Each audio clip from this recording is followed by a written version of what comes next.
setting Washington's agenda. The Morning Majority, 5 to 9 on 630 WMAL. 6:37 on WMAL on a Tuesday morning in Washington, D.C. This is the Morning Majority. Brian Neiman and the great Tony Blankley in the house this morning. Lieutenant General Tom McInerney will join us right after the news at 7 o'clock. We also have Jake Tapper from ABC News coming your way about 7:36 this morning. Deborah Burlingame in the 8 o'clock hour, co-founder of 9/11 Families for a Safe and Strong America. And Larry Kudlow from CNBC coming your way at 8:36 this morning. Pleased to be joined now by Cully Stimson, who's now with the Heritage Foundation, was former Deputy Assistant Defense Secretary for Detainee Affairs, easy for me to say. Mr. Stimson, good morning. A lot of talk this morning about enhanced interrogation. How much did it help us in finding bin Laden? You tell me, what was the significance of enhanced interrogation in finding and killing Osama bin Laden? Well, good morning, Brian and Tony. Morning. There's no doubt that interrogation, standard, direct interrogation, and perhaps enhanced interrogation were key components to establishing the intelligence that pulled together the web of information that ultimately led to this mass murderer's death. Now, I'm reading from the Washington Post this morning. It says a crucial break appears to have come in May of 2005 when Pakistani special forces arrested a senior al-Qaeda operative known as Abu Faraj al-Libi, who had been designated bin Laden's official messenger. He was later handed over to the CIA and held at a black site prison where he was subjected to the harsh methods of the Bush administration termed enhanced interrogation techniques. So the Post is essentially saying that it all started in 2005 with al-Libi, who gave information, who apparently also information corroborated by Khalid Sheikh Mohammed that ultimately led to the identity of this courier who they tracked back to this compound north of Islamabad. Well, I've also read, Brian, from other outlets that it was KSM himself, right, who was one of the three people waterboarded, allegedly, back in 2003.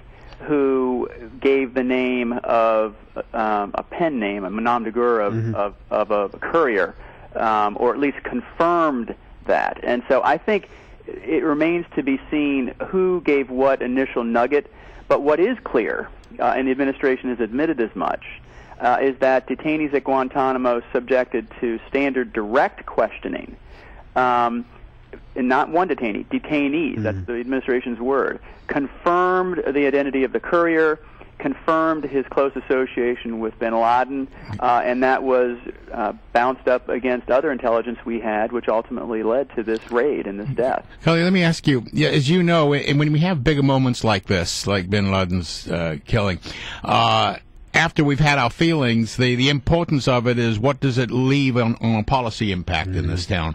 And do you have any sense that this administration, at least maybe at the technical level, if not at the political level, is going to eventually actually concede that enhanced interrogation contributed to this? Or do you think they're going to kind of make a last-ditch effort to continue to deny it because they have, as a political matter, opposed it in the past? Because this may set the stage where, in the future, when we're going to need to have these policies available, we either will have them or we won't have them. Yeah, there's an old saying that trial lawyers use, and I'm a recovering lawyer, and that is when you go into the woods and you see a turtle high up on a tree stump, you know it didn't get there by itself. Yeah. They have the information. They've benefited from this information. Whether they make the political call to admit it was helpful is dubious at best, I think. I don't see what they would see as a political matter that would help them. But the fact is that some interrogation that some have called torture through the CIA program clearly contributed to this broader web of information that led to this death. But we can't say for sure. So the critics are already out. We talked about it this morning. People are saying, well, you can't prove that it was the enhanced interrogation techniques that led to the information from al-Libi or from Khalid Sheikh Mohammed that ultimately led to finding bin Laden.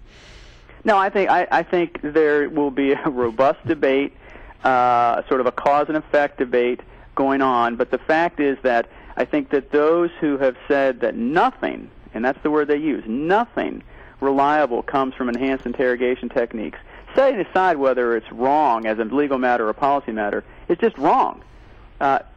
Clearly, KSM and others who were subjected to the enhanced interrogation techniques at the hands of the CIA provided some information, either during the enhanced interrogation regime or afterwards, that when connected to other information, provided reliable enough information to go forward with his operation. And so, whether it's wrong as a matter of policy or law, and by the way, it'd be legal now, given the McCain treatment, the McCain Detainee Treatment Act at the end of 2005, and other policies put in place, is irrelevant. The fact is that this information, this web of information, and these tools that President Bush put in place and Obama has continued, provide us the resilience and resources we need to continue the fight. Well, I'm glad you're on the case, because this is one of those moments where we have a second chance. I mean, I remember the debate, as obviously you do, the first time out, and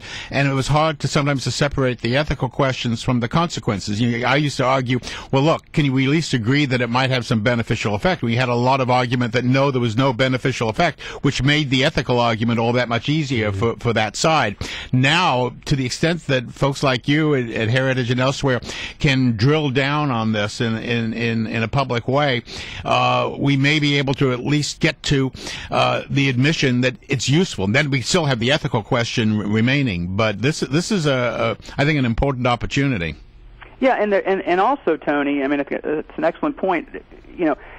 This isn't going away because, in a very real sense, these military commissions cases, especially the military commission case of Khalid Sheikh Mohammed and his 4 co-conspirators, no doubt will display in a legal format the efficacy of whether or not information gained as a result of these interrogation techniques is useful or reliable as a legal matter, and no doubt we'll have discussions of the ethical efficacy as well. And so, and that won't end just with that case. There will be other cases like Al-Nashri, the USS Cole bomber. He, too, was subjected. So this discussion will go on for a long period of time. But again, an old lawyer expression is the thing speaks for itself. Right. And it just does. All right, Cully. Great to have you on the program. We appreciate your time. Thanks, Brian. Yep, Tony. Good. Have a good day. Cully Stimson, now with Heritage Foundation, former Deputy Assistant Defense Secretary for Detainee Affairs. 644 on WMAL. Check in with Patricia Core at the news desk of the Wall Street Journal in